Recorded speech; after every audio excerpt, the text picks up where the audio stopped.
সাবেক ডিবি প্রধান হারুন তার স্ত্রীর অবৈধ সম্পদের সন্ধান পেয়েছে মার্কিন গোয়েন্দা এফবিআই। হারুনের কুকর্মের ভিডিও ফাঁস। আমাদের প্রিয় নেতা জনাব ইলিয়াস সাহেবকে এই হাসিনার গভর্নমেন্ট যে গুম করে রেখেছিল, তখন উনি জীবিত অবস্থায় আয়নাঘরের মধ্যে বন্দী আছেন। আমরা এই জন্য আল্লাহর কাছে দোয়া করেছি এই জন্য যে ডক্টর মোহাম্মদ ইউনূসকে অসংখ্য ধন্যবাদ, অন্তর থেকে ওনাকে ধন্যবাদ জানাই। গত 53 বছরে বাংলাদেশে একটা চিত্র ছিল, কিন্তু গুম করা মানে এটা কখনো বন্ধ হয়নি, তবে আবার ইনশাআল্লাহ বন্ধ হতে যাচ্ছে। কারণ শেখ হাসিনার শাসনকালে 53 দিন নিখোঁজ ছিলেন ফটো সাংবাদিক শফিকুল ইসলাম কাজল। তাকে গুম করা হয়েছিল, রাখা হয়েছিল আয়নাঘরে। কখনো বিকট শব্দের মাধ্যমে, কখনো উলঙ্গ করে নির্যাতন চালানো হতো তার উপর, এমনকি নামাজরত অবস্থায়ও বেদম মার। সম্মানিত দর্শক, আসসালামু আলাইকুম। নতুন একটা নিউজ ভিডিওতে আপনারা জানাচ্ছি স্বাগত। এইমাত্র পাওয়া তাজা এবং গরম খবর। আয়নাঘর থেকে এইমাত্র ছাড়া পেয়েছে ইলিয়াস আলী। প্রিয় দর্শক বন্ধুরা, সেই সাথে সাথে আজকের এই ভিডিওতে আপনারা দেখতে পারবেন ডিবি হারুনের কুকর্ম ফাঁস হয়ে গেছে। প্রিয় দর্শক বন্ধুরা, আজকের এই ভিডিওটি স্কিপ না করে সম্পূর্ণ দেখবেন, অনেক কিছু জানতে পারবেন এবং বুঝতে পারবেন। সেই সাথে আজকের এই ভিডিওতে আপনারা দেখতে চলেছেন তারেক রহমান ডক্টর ইউনূসকে কেমন সারপ্রাইজ দিলেন। এমনটা ভাবতেও পারেনি জামায়াতবাদীর আমির। প্রিয় দর্শক বন্ধুরা, তাহলে কি বিএনপি ক্ষমতায় আসতে চলেছে? ডক্টর ইউনূস কি তাহলে বিএনপির সাথে হাত মেলাবে? আজকে এই ভিডিওতে সম্পূর্ণ বিস্তারিতের মাধ্যমে সব কিছু দেখতে পারবেন। সেই সাথে আজকের এই ভিডিওতে আপনারা দেখতে চলেছেন গোলাম মোহাম্মদ রনি সাহেব কিন্তু বলেছে ওরা বিএনপিকে ক্ষমতায় আসতে দেবে না। ওরা বলতে এখানে কাকে আখ্যায়িত করা হয়েছে, কাকে চিহ্নিত করা হয়েছে, এখানে গিয়ে ডক্টর ইউনূসকে চিহ্নিত করা হয়েছে। প্রিয় দর্শক বন্ধুরা, আজকের এই ভিডিওটি খুবই ইন্টারেস্টিং, খুবই গুরুত্বপূর্ণ। স্কিপ না করে সম্পূর্ণ দেখবেন, অনেক কিছু জানতে পারবেন এবং বুঝতে পারবেন। প্রিয় দর্শক বন্ধুরা, চলুন তাহলে এই ভিডিওতে একটি লাইক দিয়ে আমরা ধারাবাহিকভাবে সেই বিস্তারিত ভিডিওগুলো মোবাইলের স্ক্রিন থেকে একের পর এক দেখে আসি। হাসিনার শাসনকালে 53 দিন নিখোঁজ ছিলেন ফটো সাংবাদিক শফিকুল ইসলাম কাজল। তাকে গুম করা হয়েছিল, রাখা হয়েছিল আয়নাঘরে। কখনো বিকট শব্দের মাধ্যমে, কখনো উলঙ্গ করে নির্যাতন চালানো হতো তার উপর, এমনকি নামাজরত অবস্থায়ও বেদম মারধরের শিকার হয়েছেন তিনি। ভয়াবহ সেই নির্যাতনের রোমহর্ষক বর্ণনা দিলেন সাংবাদিক কাজল। এছাড়া রিপোর্ট দেখুন। আওয়ামী লীগ সরকারের আমলে আলোচিত বিষয় ছিল গুম। সরকারের সমালোচক কিংবা বিরোধী দলের অনেকেই গুমের শিকার হয়েছেন। ছাত্র জনতার অভ্যুত্থানে শেখ হাসিনা দেশ ছেড়ে যাওয়ার পরপরই সামনে আসে আয়নাঘরের কথা, যেখানে গুম করে বছরের পর বছর রাখা হতো বন্দীদের। মূলত প্রতিবাদীদের কণ্ঠরোধ করার জন্য শেখ হাসিনা সরকার এই গুমখানা তৈরি করেছিল। জানা গেছে সারা দেশে ডিজিএফআই এর 23টি গোপন আটক কেন্দ্র রয়েছে, যার বেশিরভাগই রয়েছে ঢাকাতে। আনন্দবাজারের প্রতিবেদনে বলা হয়েছে, শেখ হাসিনার শাসনকালে 2009 সাল থেকে 2021 সালের সেপ্টেম্বর পর্যন্ত আয়নাঘরে মোট 605 জনকে গোপনে বন্দী করে রাখা হয়েছিল। তেমনি গুমের শিকার একজন হলেন সাংবাদিক শফিকুল ইসলাম কাজল, যিনি শেখ হাসিনা সরকারের সময় 53 দিন নিখোঁজ ছিলেন। এবার সেই ভয়াবহ দিনগুলোর অভিজ্ঞতা জানিয়েছেন সাংবাদিক কাজল। গুম জীবনের ভয়াবহ নির্যাতনের বর্ণনা দিয়ে কাজল বলেন, গুমের জীবনে নির্যাতনের শিকার হয়েছে, আবার কখনো বিকট শব্দের মাধ্যমে, কখনো নগ্ন করে নির্যাতন চালানো হয়েছে, এমনকি নামাজরত অবস্থায় বেদম মারধরেরও শিকার হয়েছে। নির্যাতনের এক একটি গল্প যেন ছাড়িয়ে যায় আরেকটিকে। দু একটি নয়, নির্যাতনের এমন অনেক সেল রয়েছে আয়নাঘরে। আমি যেখানে ছিলাম সেটা হলো একটা হাফ ডান সেল। মাথা খাড়া করে দাঁড়ানো যায় না, সাইডে বসা যায় না, ফিরা যায় না, ঘোরা যায় না। স্মল অ্যাজ লাইক 3 ফিট হতে পারে। এবং আমি মাথা আর উঠাইতে পারছি না, তখন বসারও কোনো ব্যবস্থা নেই। পিছনে হ্যান্ডকাপ, প্রথম অভিজ্ঞতা জীবনে পিছনে হ্যান্ডকাপ দিয়ে আমাকে এভাবে বেঁধে রেখেছে, মুখে জম টুপি। তখন আমার টুপিও খুলেনি, তো যথারীতি তারা আমাকে টুপি দিয়েই আমাকে এভাবে ফেলে রেখে দিল। 2-3 জন এসে আমাকে লাথি শুরু করলো। ঠিক আছে, আমি ধরেন চিৎকার তো করা নেই, আমার সুযোগ নেই, তখন চিৎকার করছি, কিন্তু আমার তো চিৎকার করতে ভয় লাগতেছে। আমি জ্ঞান হারাই গেলাম ওখানে। শফিকুল ইসলাম কাজল আরো বলেন, আমাকে যেখানে রাখা হয়েছিল সেখানে মাথা উঁচু করে রাখা যেত না, কোনো দিকে ঘুরে দাঁড়ানো যেত না, আমাকে উলঙ্গ করে রাখা হয়েছে। রুমে সাউন্ড টর্চার করা হয়েছে, ভয়ঙ্কর শব্দ হতো যেন কানের পর্দা ফেটে যায়। হঠাৎ একদিন শুনি রোজার মাস চলছে, পরে ওযু ছাড়াই নামাজ পড়ি। এ সময় হাত কলা পরানো ছিল, চোখ বাঁধা ছিল, ফলে সেজদা দিতে গিয়ে পড়ে যাই, তখন শব্দ হয়। এরপর কয়েকজন এসে আমাকে মারল। রোজার মাসের এরকম নামাজ পড়ি, তো একদিন আমি পিছনে তো হ্যান্ডকাপ আর চোখ বাঁধা, তো একদিন আমি সেজদা দিতে গিয়ে দুম করে পড়ে গেছি। এক শব্দ হয়েছে, এই সময় ভিতরে ঢুকে আমাকে অনেক মার দিছে। তখন আমি বলছি, আল্লাহ আমাকে বের করে দেন। ওদেরকে বলছি, ভাই আমাকে মেরে ফেলেন না রে, আপনারা আমাকে একটা কিছু করেন। ওই মারছি আমি, সিজদা শব্দ হয়ে গেছে, ধুম করে পড়ছি, তো আমি বুঝতে পারি না। তখন আল্লাহ বলিস, এই সময় আমাকে খুব মার দিছে। এরপরে আমি আল্লাহকে অনেক অনেক বসে বসে অনেক কাঁদছি, আল্লাহ আমাকে মেরে ফেলেন না, আমার জানটা কবজ করে। 2020 সালের 11 মার্চ ঢাকা বিশ্ববিদ্যালয়ের কার্জন হলের সামনে থেকে গুম করা হয় সাংবাদিক কাজলকে। তারপর জম টুপি পরিয়ে তাকে নিয়ে যাওয়া হয় মাটির নিচের কোনো অজ্ঞাত স্থানে। ফটো সাংবাদিক কাজল বলেন, আমার স্ত্রীকে তৎকালীন স্বরাষ্ট্রমন্ত্রী কল করে বলেছিলেন, আপনার স্বামী অনেকের বিরুদ্ধে চলে গেছে, আমি সবাইকে ম্যানেজ করতে পেরেছি, কিন্তু মেহেরপুরের প্রতিমন্ত্রীর কাছে আপনি মাফ চান। স্বরাষ্ট্রমন্ত্রী সরাসরি আমার ওয়াইফকে বলেছেন যে সে তো অনেক মানুষের বিরুদ্ধে লেগেছিল, অনেক মানুষ তার বিরুদ্ধে, আমি সবাইকে ম্যানেজ করতে পেরেছি। কিন্তু আপনি সরাসরি আপনার মেহেরপুরের প্রতিমন্ত্রীর কাছে মাপ চান। প্রতিমন্ত্রীকে শেখ হাসিনা সরাসরি ফোন কানেক্টেড মানুষ। বণিক বার্তা ও দৈনিক খবরের কাগজে ফটো সাংবাদিক হিসেবে কাজ করতেন কাজল। সম্পাদনা করতেন পক্ষকাল নামে একটি ম্যাগাজিন। তবে বিগত সরকারের নানা অনিয়ম নিয়ে নিয়মিত লিখতেন সামাজিক মাধ্যমে। বিশেষ করে পাপিয়া কেলেঙ্কারিতে জড়িত কয়েকজন মন্ত্রী এমপির তথ্য ও ছবি প্রকাশ করে তৎকালীন সরকারের রোষানলে পড়েন তিনি। কাজল বলেন, যৌন কেলেঙ্কারি একটি তালিকা আমি প্রকাশ করি। তালিকায় নাম ছিল 34 জনের মতো। একজন তার হোটেলে তাদের ব্যবসা বাণিজ্য উদ্ধারের জন্য অনেককেই আশ্রয় দেয়। সেখানে ধীরে ধীরে এর গভীরে গিয়ে দেখি সেখানে বিভিন্ন মন্ত্রী এমপিরাও যাতায়াত করেন। যেহেতু পাপিয়ার সাথে আমার পরিচয় ছিল না, কিন্তু পাপিয়ার আমি অসংখ্য ছবি যে কোনোভাবে তুলতাম আগে। পাপিয়া ছিল মূলত এসছিল হলো নাজমা, তারপরে অপুকিল এটাকে পিক করে নাই। ওদের ভিতরে এই সম্পর্কটার ভিতর দিয়ে তারা নানান ধরনের মানুষকে ব্ল্যাকমেলিং শুরু করে। তারা এটা সম্পর্ক করে দিই, তার হোটেলে আশ্রয় দেয় এটা ব্যবসা বাণিজ্য উদ্ধারের জন্য, বড় বড় কন্ট্রাক্টের জন্য। ধীরে ধীরে সেখানে আমি আরো গভীরে গিয়ে দেখি যেখানে বড় বড় মন্ত্রী এমপিরা এখানে যাতায়াত করে এবং এখানে তারা সেক্স বাণিজ্যের মধ্যে জড়াই গেছে। এদিকে বিভীষিকাময় 53 দিন পর সাংবাদিক কাজলকে 2020 সালের 3 মে রাতে ফেলে রাখা হয়েছিল যশোরের বেনাপোলের একটি খালে। তারপর আওয়ামী লীগের MP Saifuzzaman Shikoh. TB Harun police নামধারী এক ভয়ঙ্কর দুর্বৃত্তের অজানা অধ্যায়। কর্মজীবনের শুরু থেকে ব্যবসায়ীদের কাছ থেকে চাঁদা আদায়, জমি দখল, গ্রেপ্তার, বাণিজ্য ইত্যাদি নানা প্রকল্পের মাধ্যমে 8-10টা অসৎ কর্মকর্তার মতো নিজেকে তুলে ধরেছিলেন হারুন। 2010 সালের ফেব্রুয়ারি মাসে রাজধানীর কোতোয়ালি থানার এক মুক্তিযোদ্ধা ব্যবসায়ীর কাছ থেকে তিনি 10 লাখ চাঁদা আদায় করেছিলেন এবং ক্রসফায়ারের হুমকিও দিয়েছিলেন তাকে। কিছু প্রভাবশালী সেই ব্যবসার অভিযোগের প্রেক্ষিতে হারুনকে তেজগাঁও জোনে বদলি করা হয়। কিশোরগঞ্জের মিঠামইনে বাড়ি হওয়ার সুবাদে আওয়ামী শাসন আমলের শুরু থেকেই তৎকালীন জাতীয় সংসদের স্পিকার আব্দুল হামিদের নাম ভাঙিয়ে তিনি নানা অপকর্ম করেও পার পেয়ে যান। ওই সময় তিনি নিজেকে স্পিকারের ভাতিজা বলেও পরিচয় দিতেন। আব্দুল হামিদ রাষ্ট্রপতি হওয়ার সাথে সাথে হারুনের প্রভাব বহু গুণে বেড়ে যায়। আব্দুল হামিদের পারিবারিক নানা অনুষ্ঠানে আমন্ত্রিত হয়ে থাকেন এই হারুন। তাছাড়া হামিদকে আদর করে নানা বলে ডাকেন এই কুখ্যাত পুলিশ কর্মকর্তা। 2018 সালের রাতের ভোটের বিতর্কিত নির্বাচনে আওয়ামী লীগের পক্ষে রাখার জন্য হারুনকে 2 ডিসেম্বর 2018 সালে গাজীপুর থেকে সরিয়ে মাঠ দখলে গুরুত্বপূর্ণ এলাকা হিসেবে পরিচিত নারায়ণগঞ্জের এসপি হিসেবে নিয়োগ দেওয়া হয়। নারায়ণগঞ্জে নিয়োগের প্রথম 11 মাস নারায়ণগঞ্জ 4 আসনের প্রভাবশালী এমপি শামীম ওসমানের সাথে প্রকাশ্যে দ্বন্দ্বে জড়িয়ে যান হারুন। শামীম ওসমানের মতো ভূমিদস্যু, চাঁদাবাজ ও সন্ত্রাসের একজন এমপির বেশ কিছু লাঠিয়ালকে জেলে ঢুকিয়ে সে সময় নারায়ণগঞ্জের সাধারণ মানুষের প্রশংসা কুড়ান হারুন। কিন্তু এই প্রশংসা দীর্ঘস্থায়ী হয়নি। অচিরেই জনগণের কাছে প্রকাশ হয়ে যায় শামীম ওসমানের মতো আরো বড় মাপের দুর্বৃত্ত হলো এই হারুন। মূলত টাকা পয়সা, ভূমি দখল, চাঁদাবাজিতে শামীম ওসমানকে ছাড়িয়ে নারায়ণগঞ্জের একক বস হিসেবে আবির্ভূত হতে চেয়েছিলেন হারুন। অবশেষে দুজনের সমঝোতায় পৌঁছান এবং পহেলা বৈশাখের অনুষ্ঠানে এক টেবিলে শামীম ওসমান ও হারুনকে ভাত খেতে দেখা যায়।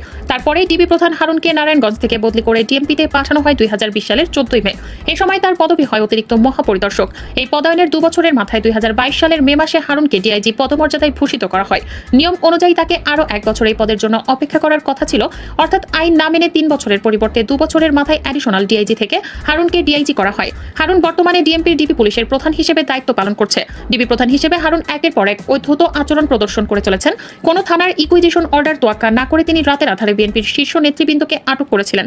এছাড়া বিশিষ্ট আলেম মামুনুল হক ও ব্যবসায়ী নাসিরকে আটক রেখেছিল। হারুনের ক্ষমতার মূল উৎস হল সাবেক রাষ্ট্রপতি আব্দুল হামিদ। এই রাষ্ট্রপতি প্রভাব খাটিয়ে হারুন তার পদোন্নতি এবং টানা 3 বারের মতো শ্রেষ্ঠ পুলিশ সুপার পুরস্কার অর্জন করেছে। সে সময় আব্দুল হামিদ রাষ্ট্রপতি থাকা অবস্থায় তাকে মদ ও নারী দিয়ে মনোরঞ্জন করেন হারুন। নিঝুম রুবিনা থেকে শুরু করে হালের জনপ্রিয় মডেলদের সাথে সাক্ষাৎ করে তাদের বিভিন্ন জায়গায় সাপ্লাই দিয়ে নিজের আখের গুছিয়ে নেন হারুন। অথচ মুখোশের আড়ালে হারুনের এই চরিত্র অনেকেরই অজানা। গোয়েন্দা সূত্রে জানা গেছে স্ত্রী শিরিন আক্তারের সাথেও হারুনের রয়েছে সুসম্পর্ক। হারুনের স্ত্রীর দাবি, আমেরিকা, জার্মানিতে রয়েছে সম্পদের পাহাড়। বর্তমান ফ্যাসিবাদ প্রতিষ্ঠায় আজিজ এবং বেনজিরের অনেক শ্রম রয়েছে। শেখ হাসিনা প্রতিষ্ঠায় রাষ্ট্রীয় বাহিনীকে তারা ব্যবহার করেছেন দেশের জনগণের বিরুদ্ধে। বাংলাদেশ আওয়ামী লীগের এই পতনে আর কিছু ভালো হোক না হোক, একটা জিনিস দৃশ্যত ভালো হয়েছে।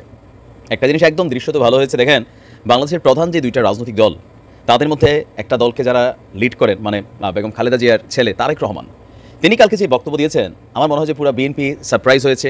পাশাপাশি ডক্টর ইউনূস সাহেব সারপ্রাইজ হয়েছে, উপদেষ্টারা সারপ্রাইজ হয়েছে, আরও সবচেয়ে বেশি সারপ্রাইজ হয়েছে জামায়াত ইসলাম। কারণ এই মুহূর্তে বিএনপির সামনে আওয়ামী লীগ না, সবচেয়ে বড় বাধার নাম হচ্ছে জামায়াত ইসলাম, এবং তাদের যে ইসলামিক দলগুলো আছে তারা কিন্তু একটা জোট হতে যাচ্ছে। একই সুরে কোথাও না কোথাও কথা বলেছেন তারেক রহমান। বিএনপির তারেক রহমান কি বলা যায়, গতকালকে তিনি রাতে একটা বক্তব্য দিয়েছেন। এই বক্তব্যটা ঠিক গত কয়েক মাস যাবৎ আলোচনায় ছিল বা অনেক জনমানুষের আকাঙ্ক্ষা ছিল, তবে তিনি যেটা বলবেন সেটা আসলে আমিও ভাবি নাই। তবে এটা বলার কারণে তিনার জন্য কিছুটা পজিটিভ আছে। তবে 2 টার্ম, নিশ্চয়ই বুঝতে পারছেন যে 2 টার্ম বলতে কোনটা বোঝাচ্ছি। আমরা দেখছিলাম যে আমাদের যারা বিভিন্ন রাজনৈতিক দলগুলো আছে বা সাধারণ বৈষম্যবিরোধী ছাত্র আন্দোলনের যারা ছাত্ররা আছে বা আমজনতারা আছে, আমরা চাচ্ছি বাংলাদেশে যে রাজনীতির সুস্থ ধারাটাকে ফিরাতে একজন ব্যক্তি দুইবারের বেশি প্রধানমন্ত্রী হবে না। তবে এখানে একটা ওয়ার্ডগত প্যাচ আছে, আমি মনে করি এই প্যাচটা সরাই দেওয়া দরকার। তারা বলতেছে টানা দুইবারের বেশি প্রধানমন্ত্রী থাকতে পারবে না। তা আমার মনে হয় যে টানা না কোনো ব্যক্তি দুইবারের বেশি এমনিও প্রধানমন্ত্রী থাকতে পারবে না, যেটা মার্কিন যুক্তরাষ্ট্রে হয়। কেন হয়? কারণ একজন ব্যক্তি যদি টানা দুইবার প্রধানমন্ত্রী থেকে যান, মানে টানা না একবারের পর আরেকবার, তাহলে এই দলটার মধ্যে পরিবারতন্ত্র যেইকা বসে। টানা হিসাবটাতে একটা প্যাচ আছে। তবে যাই হোক, মোটামুটি লাইনে আসছে যে দুইবার। তো এখন এই হিসাবে বেগম খালেদা জিয়া তিনি আর প্রধানমন্ত্রী হতে পারবেন না। প্রধানমন্ত্রী হবে কে? আপনার তারেক রহমান। আর খালেদা জিয়ারও বয়স হয়েছে, তিনার রেস্ট দরকার।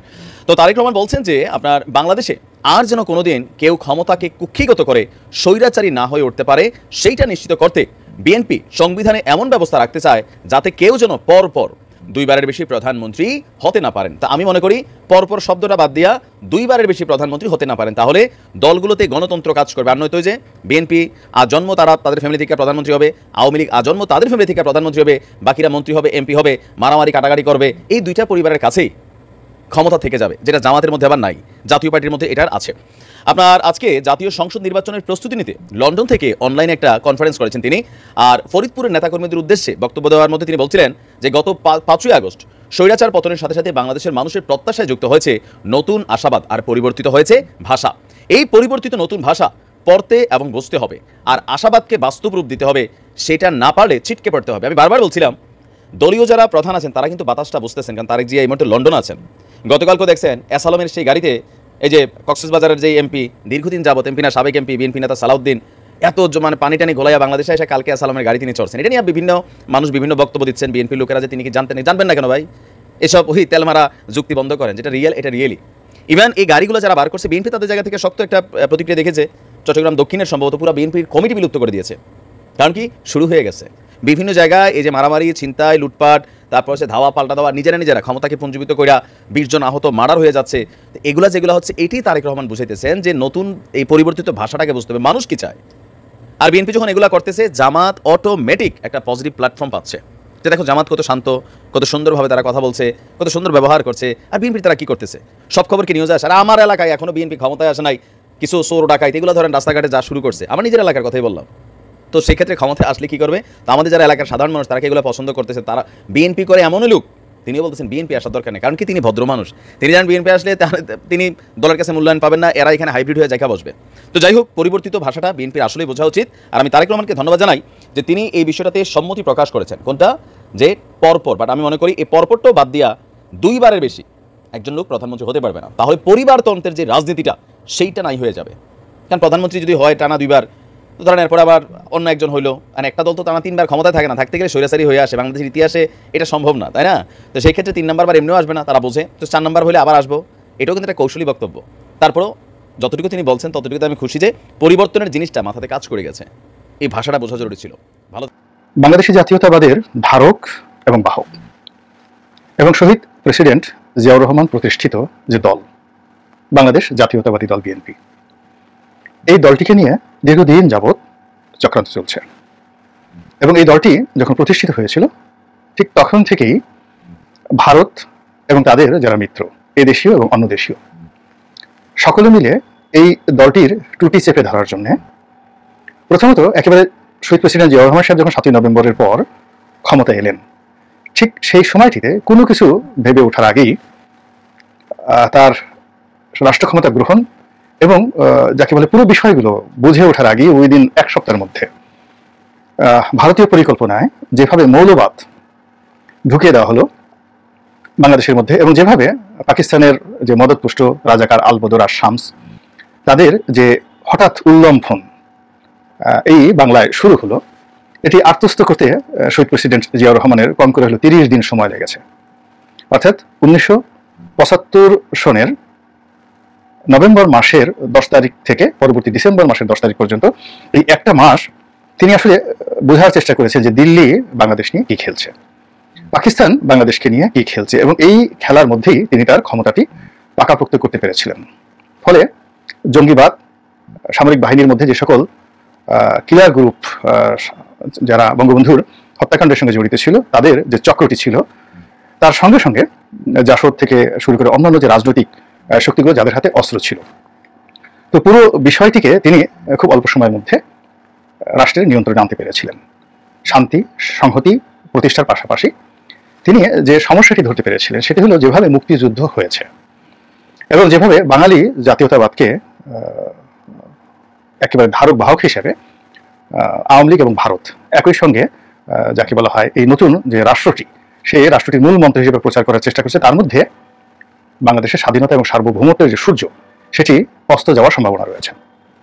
এই জন্য তিনি বাঙালি জাতীয়তাবাদ বাদ দিয়ে বাংলাদেশি জাতীয়তাবাদের যে ধারণা এটি তিনি চালু করলেন এবং এই কাজ করার জন্য তৎকালীন সময় বাংলাদেশের যে সকল বিখ্যাত জ্ঞানী গুণী পণ্ডিত ব্যক্তি ছিলেন, যেমন তরুণদের মধ্যে ফেরদৌস আহমেদ কুরেশি ছিলেন, প্রাজ্ঞদের মধ্যে আবুল মুসর আহমদ সাহেব ছিলেন, আতাউর রহমান খান সাহেব ছিলেন, কমরেড মনি সিং ছিলেন, মাওলানা আব্দুল হামিদ খান ভাসানী ছিলেন, ফরিদপুরের অ্যাডভোকেট আব্দুল হামিদ চৌধুরী ছিলেন, এরকম যারা বাংলাদেশের একেবারে জ্ঞান বিজ্ঞানের সব দিক থেকে শ্রেষ্ঠতর, তাদের মাধ্যমে তিনি একটি কমিটি করে তিনি এই বাংলাদেশি জাতীয়তাবাদের একটা রূপরেখা তিনি প্রণয়ন করেন এবং ওটাই বিএনপি রাজনীতির মূল মন্ত্র হিসেবে পুরো দেশবাসীকে ঐক্যবদ্ধ করেছিল এবং বিএনপিকে জনপ্রিয় করে তুলেছিল এবং এখনো পর্যন্ত সেটির উপর বিএনপি দাঁড়িয়ে আছে।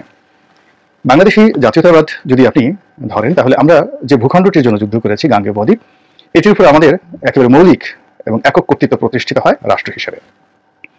কিন্তু যদি আপনি বাঙালিপনাকে বাঙালিত্বকে জাতীয়তাবাদ হিসেবে আপনি ধারণ করেন, রাষ্ট্রীয় মতবাদ হিসেবে ধারণ করেন, তাহলে সেক্ষেত্রে এই বাংলা ভাষাভাষী মানুষগুলো তাদের সঙ্গে আপনার একটা রাষ্ট্রীয় সম্পর্ক স্থাপিত হয়ে যায়, যারা ত্রিপুরায় বসবাস করে, আসামে বসবাস করে, মেঘালয়ে বসবাস করে, নাগাল্যান্ডে বসবাস করে, পশ্চিমবঙ্গে বসবাস করে, অথচ বাংলা বলে। তাহলে এই যে অশোক চক্রের যে অখণ্ড ভারত, সেই অখণ্ড ভারতের কর্তৃত্বে এই অঞ্চলে যারা বাংলা ভাষাভাষী মানুষ তারা ভবিষ্যতে একটি নতুন রাষ্ট্র কাঠামোয় যেতে পারে, নতুন জাতীয়তাবাদে উদ্বুদ্ধ হতে পারে, এমনকি তারা ভারতের অধীনে চলে যেতে পারে, এরকম একটা ঝুঁকি থেকে যায় বাঙালি জাতীয়তাবাদের মধ্যে।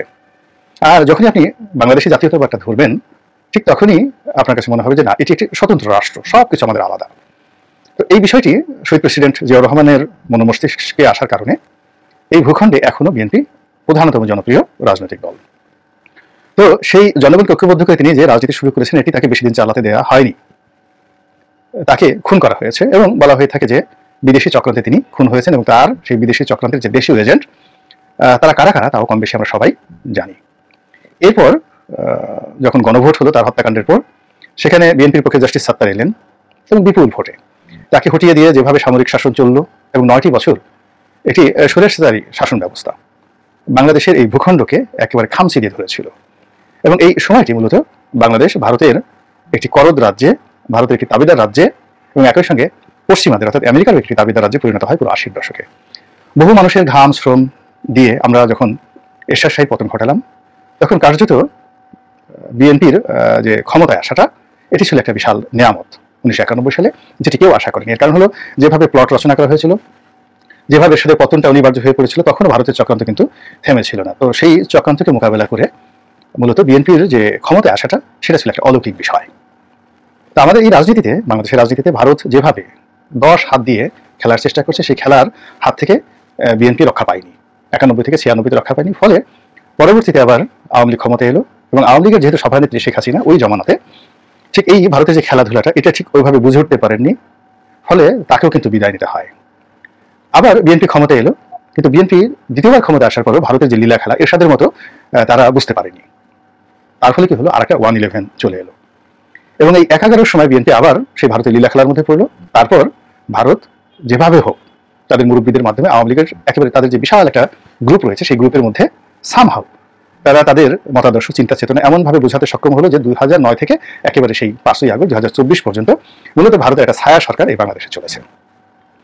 এই সময়টাতে একটি দেশ থেকে অন্য একটি দেশের যা প্রাপ্য তার চেয়ে অনেক অনেক বেশি ভারত এখান থেকে রীতিমতো ইস্ট ইন্ডিয়া কোম্পানির মতো লুট করে নিয়েছে। এমনকি এই বাংলা, বিহার, উড়িষ্যাতে লর্ড ক্লাইভ যে সর্বনাশ করতে পারেনি তার চেয়ে অনেক অনেক বেশি সর্বনাশ সেই নরেন্দ্র মোদী 2014 থেকে আজ পর্যন্ত আমাদেরকে কন্টিনিউয়াসলি করে যাচ্ছেন। আমাদের মনে বেকারগ্রস্ততা তৈরি করে দিয়েছেন, মস্তিষ্কের মধ্যে জড়তা তৈরি করে দিয়েছেন, আমাদের তরুণ সম্প্রদায় থেকে শুরু করে একটা বিশাল শ্রেণীর মধ্যে অস্থিরতা তৈরি করে দিয়েছেন। অনেক তরুণ যুবক যারা এই দেশের চাইতে বিদেশে যাওয়াটাকে বেশি গুরুত্বপূর্ণ মনে করছে। তো এইরকম একটি অস্থিরতার মধ্যে আবার একটা প্রকৃতির যে লীলা খেলা, সেই লীলা খেলায় একটা গণ অভ্যুত্থান হয়ে গেল এবং সেখানে আওয়ামী লীগের পতন হলো, আওয়ামী লীগ সভানেত্রী পালিয়ে গেলেন এবং ডক্টর মোহাম্মদ ইউনূসের নেতৃত্বে একটি অন্তর্বর্তীকালীন সরকার প্রতিষ্ঠিত হলো।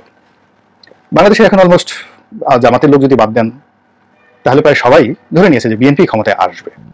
এমনকি আওয়ামী লীগের যারা লোকজন আছে তারা এই কারণে বিএনপির বিভিন্ন পর্যায়ে যার যতটুকু যোগাযোগ আছে সেখানে বিএনপি নেতাদের কাছে আত্মসমর্পণ করে সরি বলে তাদেরকে তদবির করে কিভাবে দেশে থাকা যায়, কিভাবে পালিয়ে যাওয়া যায়, কিভাবে তাদের পরিবার পরিজন আত্মীয় স্বজন এইগুলো নিরাপদে থাকে, এই বিষয়গুলো নিয়ে তারাও চিন্তা ভাবনা করছে। তারা ডক্টর মোহাম্মদ ইউনূসের সঙ্গে বা জামাতের সঙ্গে বা অন্য কোনো পার্টির সঙ্গে কিন্তু লেনদেন করার চেষ্টা করছে না। তো এই যে গণমানুষের যে ভালোবাসা শ্রদ্ধা, এই জিনিসটি মূলত ভারতকে ভীষণ রকম অস্থির করে তুলছে, চিন্তিত করে তুলছে। এর ফলে এই অল্প কয়েকদিন অর্থাৎ আগস্ট মাস এখনো শেষ হয়নি, আমি যে ভিডিওটি করছি এই আগস্ট মাসের শেষ দিনে, এখনো শেষ হয়নি, কিন্তু এরই মধ্যে বিএনপিকে অজনপ্রিয় করার জন্য, বিএনপির বিরুদ্ধে আরেকটি গণ অভ্যুত্থান করার জন্য, কিংবা বিএনপিকে রাজনৈতিকভাবে শেষ করে দেওয়ার জন্য দেশের ভেতরে এবং দেশের বাইরে যে বহুমুখী চক্রান্ত চলছে, সেই চক্রান্তের বিপরীতে লড়াই এবং সংগ্রাম করার জন্য বিএনপি এখন রীতিমতো হিমশিম খাচ্ছে। এই মুহূর্তে বিএনপির জন্য একটি নির্বাচন এবং খুব দ্রুত একটি নির্বাচন সবার আগে দরকার, এবং নির্বাচনের শিডিউল ঘোষণা করার সঙ্গে সঙ্গে পুরো জনপদের নেতৃত্ব বিএনপির কাছে চলে আসবে। কিন্তু এখন যেভাবে সারা বাংলাদেশে দুর্বৃত্তরা চাঁদাবাজি করছে, দখলবাজি করছে, এবং তার সঙ্গে যে বিএনপির তৃণমূল পর্যায়ে টাউট ব্যাটপাড়া জড়িত নয় একথা বলা যাচ্ছে না, কিন্তু দলগতভাবে তারেক রহমান থেকে শুরু করে সিনিয়র যারা নেতৃবৃন্দ রয়েছেন তারা প্রাণান্ত চেষ্টা করছেন যে এই অরাজকতার মধ্যে বিএনপি নেতাকর্মীরা পড়ে যেন বিএনপির সর্বনাশ না ঘটে। কিন্তু সার্বিক পরিস্থিতিতে কোনো কিছুই মানে একদম পারা যাচ্ছে না। এর কারণ হলো আমাদের দেশের যে নিয়ন্ত্রণ, আমাদের দেশের যে কর্মকাণ্ড সবই রাষ্ট্র ক্ষমতা কেন্দ্রিক, এবং রাষ্ট্র ক্ষমতার মধ্যে সবচেয়ে বড় নিয়ামক হলো পুলিশ, এরপর স্থানীয় সরকার। এখন স্থানীয় সরকারগুলো কেবলমাত্র ইউনিয়ন পরিষদ ছাড়া প্রায় সবই ভেঙে দেওয়া হয়েছে। আর পুলিশের যে অবস্থা, বিগত রেজিমের যে কর্মকাণ্ড, আওয়ামী লীগ সরকার যে কর্মকাণ্ড, এতে পুলিশের মধ্যে ত্রিমাত্রিক একটা রসায়ন তৈরি হয়েছে। প্রথম রসায়নটা হলো যে ছাত্র এবং জনতার বিক্ষোভ দমন করার জন্য যে নির্বিচার গুলি চালানো হয়েছে, হাজার হাজার ছাত্র জনতাকে যেভাবে পাখির মতো গুলি করে মারা হয়েছে, এটা নিয়ে মামলা হচ্ছে। এই মামলা আতঙ্কে বাংলাদেশের প্রায় সব থানার ওসি, সাব ইন্সপেক্টরদের মধ্যে এক ধরনের মারাত্মক আতঙ্ক বিরাজ করছে। অনেকের বিরুদ্ধে মামলা হচ্ছে এবং অনেক পুলিশ কর্মকর্তা পালিয়ে আছে। এটা হলো প্রথম সমস্যা। দ্বিতীয় সমস্যা হলো যে পুলিশের ঊর্ধ্বতন পর্যায়ে যে সকল দলবাজ কর্মকর্তা ছিলেন, দুর্নীতিবাজ ছিলেন, তারা অনেকে পালিয়ে গেছেন, অনেকে পালিয়ে আছেন। তাদের সেই জায়গার খুব অল্প জায়গাগুলোতে নতুন নিয়োগ দেওয়া হয়েছে, বাকি জায়গাগুলোই মূলত ইনঅ্যাক্টিভ অবস্থায় পড়ে আছে। এখানে একটা রসায়ন তৈরি হয়েছে। আর 3 নম্বর রসায়ন হলো বিএনপি এবং জামাতপন্থী যে সকল কর্মকর্তারা দীর্ঘদিন যাবৎ বঞ্চিত ছিলেন, এরা সেই 2009 থেকে এখন পর্যন্ত এই গত 15 বছরে হয়তো কেউ এসপি ছিলেন, কেউ সিনিয়র এসপি ছিলেন, কেউ সহকারী যাকে বলে কমিশনার ছিলেন। তো তারা এখন বলতে গেলে বয়োবৃদ্ধ হয়ে গেছেন। 2-3টে প্রমোশন একসঙ্গে দিয়ে কাউকে ডিআইজি করা হয়েছে, কাউকে এসপি করা হয়েছে, কাউকে এডিশনাল আইজি করা হয়েছে, এবং এই সময়ের মধ্যে তারা এখনো কমান্ডটা গ্রহণ করতে পারেননি। ফলে পুরো পুলিশ প্রশাসনের থানা থেকে শুরু করে হেডকোয়ার্টার পর্যন্ত একটা ভীতিকর, অস্বস্তিকর জনতা কাজ করছে। মনে হচ্ছে তাদের শরীরে ক্লান্তি, ভয়, আতঙ্ক। আপনি সব থানাগুলোতে গেলে ঠিক একই অবস্থা দেখবেন। পুলিশকে উদাসীন, রাস্তায় যারা ট্রাফিকের দায়িত্ব পালন করছে তারা উদাসীন, থানায় যারা আছে উদাসীন। ফলে জনগণের সঙ্গে পুলিশের যে 17 বছরের যে অ্যাডাপশন, সেই অ্যাডাপশনটা এই মুহূর্তে কাজ করছে না, যা কিনা যারা সরকার পরিচালনা করছে ডক্টর মোহাম্মদ ইউনূস তার জন্য মারাত্মক সমস্যা হয়ে দেখা দিয়েছে, আর বিএনপির জন্য তো বটেই। আর এই সুযোগে যারা সুবিধাবাদী, লুটপাটের জন্য যারা একেবারে উৎপেতে ছিল, তারা যার যার মতো করে কিন্তু এই গত 3 সপ্তাহের মধ্যেই যথেষ্ট অর্থকরী তারা হাসিল করে ফেলেছে। নিয়োগ, বদলি, দখল থেকে শুরু করে যত কুকর্ম আছে এই অল্প সময়ের মধ্যে তারা কিন্তু হাসিল করে ফেলেছে, এবং এর একটা বিরাট দায়ভার বিএনপির উপর এসেছে। এবং পত্রপত্রিকাগুলো এমনকি যারা এই 1 সপ্তাহ আগেও বিএনপিকে তেল দেওয়ার জন্য ঘুরতো, এই তারা গত 1 সপ্তাহের মধ্যে কিভাবে যেন উল্টে গিয়েছে। যেমন ধরুন এস আলমের ওয়্যার হাউস থেকে কতগুলো বিলাসবহুল গাড়ি সে নিরাপদে অন্য জায়গাতে সরিয়ে নিয়েছে। এখন সকল পত্রপত্রিকায় যেটা এসেছে সেটি হলো এস আলম বিএনপির লোকদেরকে স্থানীয়ভাবে ম্যানেজ করে এই গাড়িগুলো এক জায়গা থেকে অন্য জায়গায় সরিয়ে নিয়েছেন। এখানে প্রকৃত ঘটনা কি, কারা কারা জড়িত, এর চাইতে বড় ব্যাপার হলো এস আলমের সঙ্গে বিএনপির একটা নিদারুণ যোগাযোগ হয়ে গেছে। এরপর বিএনপির একজন বা একাধিক যে সকল নেতা, যারা ব্যবসায়িক নেতা আছেন, তাদের সঙ্গে আওয়ামী লীগের অলিগার যারা ব্যবসায়ী, তাদের যে অংশটি এখনো পালায়নি, তারা সাম্প্রতিক সময় কয়েকটা বৈঠক করেছেন, একসাথে বসেছেন। সব মিলিয়ে এই বৈঠককে সামনে নিয়ে এই বিএনপি এই ব্যবসায়ীদের সাথে একটা দহরম করে ফেলেছে, এবং বিএনপির যে সকল ব্যবসায়ী নেতারা রয়েছে তারা হয়তো হাজার হাজার কোটি টাকা এখান থেকে মেরে দিয়েছে। এই ধরনের প্রোপাগান্ডা এবং এই ধরনের নেতিবাচক খবর সামাজিক মাধ্যমে মশহুর হয়ে পড়েছে। এর ফলে কি হচ্ছে, ছোট ছোট রাজনৈতিক দলগুলো তারা হঠাৎ করে গুরুত্বপূর্ণ হয়ে পড়েছে, এবং বিএনপির সাথে যাদের সম্পর্ক ছিল যে সকল দলগুলো, তারাও এই হঠাৎ করে বিএনপির এই যে দুর্নাম এবং বদনাম, এর কারণে অনেকটা থমকে গিয়েছে।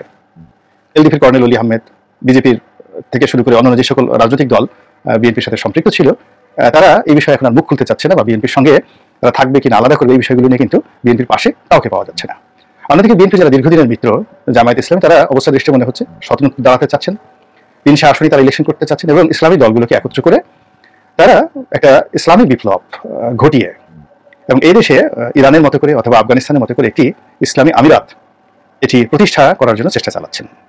এবং তারা মনে করছেন যে যদি তারা এই কাজ করার জন্য 2 বছর থেকে 5 বছর সময় পান, তাহলে তাদের যারা লোকজন রয়েছে, ইসলামপন্থী যারা লোকজন আছে, তাদের বিরুদ্ধে এখনো পর্যন্ত চাঁদাবাজির অভিযোগ আসেনি, দখলবাজির অভিযোগ আসেনি, এবং এই 2 থেকে 5 বছর সময় যদি এভাবে চলতে থাকে এবং একটা তত্ত্বাবধায়ক সরকার যার কোনো রাজনৈতিক সাপোর্ট আছে কিন্তু রাজনৈতিক সংগঠন নেই, তারা সংগতির কারণে দুর্বল থাকবে এবং দুর্বল থাকার ফলে সমাজে বিশৃঙ্খলা তৈরি হবে এবং এখন যা কিছু চলছে এটা আরও জ্যামিতিক হারে বাড়তে থাকবে এবং এগুলো সবই বিএনপির ঘাড়ে পড়বে। আর এই সুযোগ ইসলামপন্থী দলগুলো তাদের যে সংগঠন, তাদের যে জনপ্রিয়তা, তাদের যে গ্রাউন্ড ওয়ার্ক, একটা ইসলামী বিপ্লবের জন্য যে গ্রাউন্ড ওয়ার্ক, তারা সেটা করতে পারবে এবং মসজিদ থেকে মাদ্রাসা থেকে তখন আওয়াজ উঠবে যে একমাত্র কোরআন এবং সুন্নাহর ভিত্তিতেই দেশে শান্তি আসতে পারে, তাদেরকে বিশ্বাস করা যায়। এবং দেখুন দাড়িওয়ালা টুপিওয়ালা যে সকল পীর মাশায়েখ রয়েছেন, ওলিয়াল্লাহ রয়েছেন, তারা এই অন্যায় অপকর্মের সঙ্গে জড়িত না। এবং এই বিষয়টি যখন মানুষের মুখে মুখে প্রচারিত হতে থাকবে, তখন যদি জাতীয় নির্বাচন ঘোষণা করা হয়, বুঝতেই পারছেন ফলাফল কোন দিকে যাবে। তো এই যে বিএনপিকে পুরো রাজনৈতিক ময়দানে বন্ধুহীন করে দেওয়া হয়েছে, একা করে দেওয়া হয়েছে, একা ছেড়ে দেওয়া হয়েছে, এই মুহূর্তে বিএনপির শক্তিশালী বন্ধু দরকার, দুর্বল বন্ধু দেওয়া হবে না। গণতান্ত্রিকভাবে বিএনপির জন্য শক্তিশালী বন্ধু দরকার দেশে এবং দেশের বাইরে। আর যদি সেটা বিএনপি না করতে পারে, তাহলে যদি এই সরকার 5 বছর ক্ষমতায় থাকে, 3 বছর ক্ষমতায় থাকে, 2 বছর ক্ষমতায় থাকে, এমনকি মাত্র 1 বছরও ক্ষমতায় থাকে আরো বেশি, বিএনপির জন্য নির্বাচন করে নির্বাচনের মাঠ থেকে এই ইসলামী দলগুলোকে মোকাবেলা করে বের হয়ে আসাটা, বিশ্বাস করেন এটা যে কতটা কঠিন হবে, এটা কল্পনাই করা যায় না। প্রিয় দেশবাসী, শুরু থেকে শেষ পর্যন্ত যারা এই ভিডিওটি দেখেছেন সকলকে জানাই অসংখ্য অসংখ্য ধন্যবাদ। যারা এরকম নিউজ ভিডিও পেতে পছন্দ করেন তারা অবশ্যই এই চ্যানেলটি সাবস্ক্রাইব করে পাশে থাকা বেল আইকনটি বাজিয়ে দিবেন। যারা এখন এই ভিডিওটি শেয়ার করেননি, এই ভিডিওটি দ্রুত শেয়ার করে সকলকে দেখার সুযোগ করে দিন। আজকের মতন এই পর্যন্ত, দেখা হচ্ছে পরবর্তী কোনো ভিডিও নিয়ে ইনশাল্লাহ।